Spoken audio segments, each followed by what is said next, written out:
Donc, on fait un redrapage de la cuisse. On a utilisé la canule de liposuction ici pour amincir nos tissus, pour être capable de bien redraper la cuisse comme ça. Un redrapage de la cuisse, je dis tout le temps aux patients qu'il y a une partie horizontale, qui est cette zone-là, et il y a une partie verticale. Première chose qu'on fait, c'est qu'on redrape les tissus de façon horizontale. Si on voit qu'il y a encore un excès cutané, on fait la partie verticale, qui va têter la jambe comme ça. Parce que quand on perd du poids après une perte de poids massive ou après une bariatrique, c'est circulaire. C'est pas juste comme ça ou comme ça.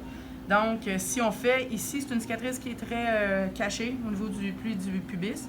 Par contre, la verticale est une cicatrice qui est très longue, qui part d'ici, qui va aller jusqu'au niveau du genou ou jusqu'au niveau où on a de la laxité.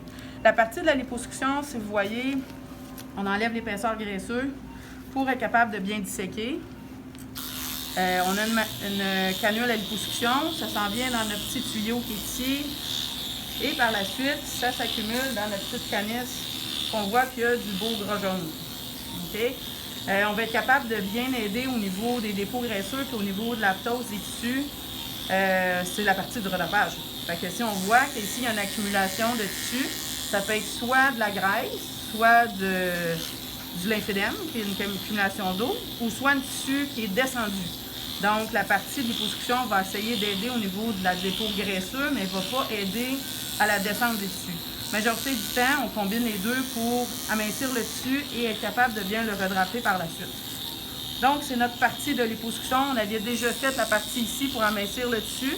Là, on fait la jambe gauche. Puis après ça, on fait la partie de redrapage pour être capable de bien redraper notre cuisse. Merci.